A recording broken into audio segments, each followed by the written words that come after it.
कहते हैं कि माँ इस दुनिया में ईश्वर का सबसे सजीव रूप है। एक माँ अपने बच्चे के लिए हर कठिनाई झेल सकती है, हर त्याग कर सकती है। लेकिन क्या हो अगर वही माँ अपने बच्चे को एक सबक सिखाने के लिए कुछ ऐसा कर जाए जो कोई सोच भी न सके। इस कहानी में आपको एक ऐसी माँ की प्रेरणा मिलेगी जो बुद्ध के समय में रहती थी और जिसने अपने बच्चे को जीवन का सबसे बड़ा पाठ पढ़ाया। लेकिन कहानी में आगे बढ़ने से पहले कुछ पंक्तियां जो आपके मन को झकझोर देंगी। जीवन में समस्याएं आती रहेंगी, पर हर समस्या अपने साथ एक अवसर भी लेकर आती है। जो लोग चुनौतियों से भागते हैं वे कभी अपनी ताकत को नहीं पहचान पाते। हर माँ के दिल में बस एक ही ख्वाहिश होती है, उसका बच्चा सही राह पर चले, चाहे इसके लिए उसे कुछ भी क्यों न सहना पड़े। नमस्कार दोस्तों, स्वागत है आपका हम ज्ञानी बुद्धा यूट्यूब चैनल पर। दोस्तों, कहानी बहुत ही ज्ञानवर्धक और शिक्षाप्रद है। कहानी वीडियो को आप लोग अंत तक जरूर देखें। अगर आप भी गौतम बुद्ध को दिल से मानते हैं तो कमेंट में नमो बुद्धाय लिखना ना भूले। तो चलो दोस्तों, कहानी वीडियो को शुरू करते हैं। बहुत समय पहले एक छोटे से गांव में एक विधवा मां अपने इकलौते बेटे के साथ रहती थी। उसका नाम सुदामा था और वह अत्यंत गरीब थी। उसका बेटा कुणाल बहुत चंचल और जिद्दी था। सुदामा दिन रात मेहनत करती ताकि कुणाल को अच्छे संस्कार दे सके। कुणाल पढ़ाई में मन नहीं लगाता था। वह हमेशा गांव के लड़कों के साथ खेलता रहता और गलत आदतें अपनाने लगा। सुदामा ने कई बार उसे समझाने की कोशिश की, लेकिन कुणाल ने कभी उसकी बात नहीं मानी। एक दिन गांव के एक व्यक्ति ने सुदामा से कहा, तुम्हारा बेटा कभी नहीं सुधरेगा, इससे उम्मीद रखना व्यर्थ है। ये शब्द सुदामा के दिल में तीर की तरह चुभ गए, लेकिन उसने हार नहीं मानी। वह सोचने लगी कि कैसे वह अपने बेटे को सही राह पर ला सकती है। सुदामा ने ठान लिया कि वह कुछ ऐसा करेगी जिससे कुणाल को जीवन का असली मतलब समझ में आए। एक दिन उसने कुणाल को बुलाया और कहा, बेटा, मैं बहुत बीमार हूं, अगर तुम मेरी सेवा करोगे तो मुझे खुशी मिलेगी। कुणाल ने अनमने ढंग से मां की बात मान ली। वह कुछ दिन तक मां की सेवा करता रहा, लेकिन धीरे धीरे उसका मन उचटने लगा। उसने दोस्तों के साथ घूमना फिरना शुरू कर दिया और मां को अकेला छोड़ दिया।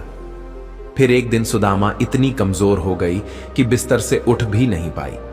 वह भूखी प्यासी पड़ी रही, लेकिन कुणाल को कोई फर्क नहीं पड़ा। एक दिन भूख के कारण उसकी हालत इतनी खराब हो गई कि उसकी जान पर बन आई। जब गांव वालों को यह पता चला तो वे सुदामा की मदद के लिए आए। उन्होंने कुणाल को खूब फटकार लगाई।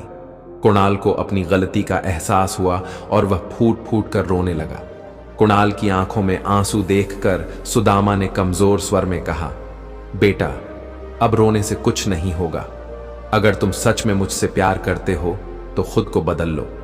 उस रात कुणाल सो नहीं पाया। उसे अपनी मां की बातें बार बार याद आ रही थीं। उसने ठान लिया कि अब वह अपनी मां को कभी दुखी नहीं करेगा। अगले दिन से कुणाल ने मेहनत करना शुरू कर दिया। उसने गांव के बड़े बुजुर्गों से ज्ञान लेना शुरू किया।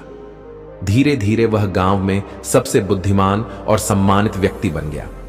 गांव वाले हैरान थे कि कुणाल में इतना बड़ा बदलाव कैसे आ गया। कोई नहीं सोच सकता था कि वही कुणाल, जो पहले आलसी और उद्दंड था, अब इतना जिम्मेदार और समझदार बन गया है। कुछ समय बाद गांव में बुद्ध का आगमन हुआ। सभी लोग बुद्ध के दर्शन करने गए, लेकिन कुणाल की मां इतनी बीमार थी कि वह जा नहीं सकी। कुणाल ने बुद्ध से प्रार्थना की, हे प्रभु, मेरी मां को आशीर्वाद दें कि वह जल्दी स्वस्थ हो जाए। बुद्ध ने मुस्कुराते हुए कहा, तुम्हारी मां को आशीर्वाद की नहीं, तुम्हारे प्रेम और सेवा की आवश्यकता है। यह सुनकर कुणाल ने पूरी निष्ठा से अपनी मां की सेवा शुरू कर दी। कुछ ही दिनों में सुदामा स्वस्थ हो गई।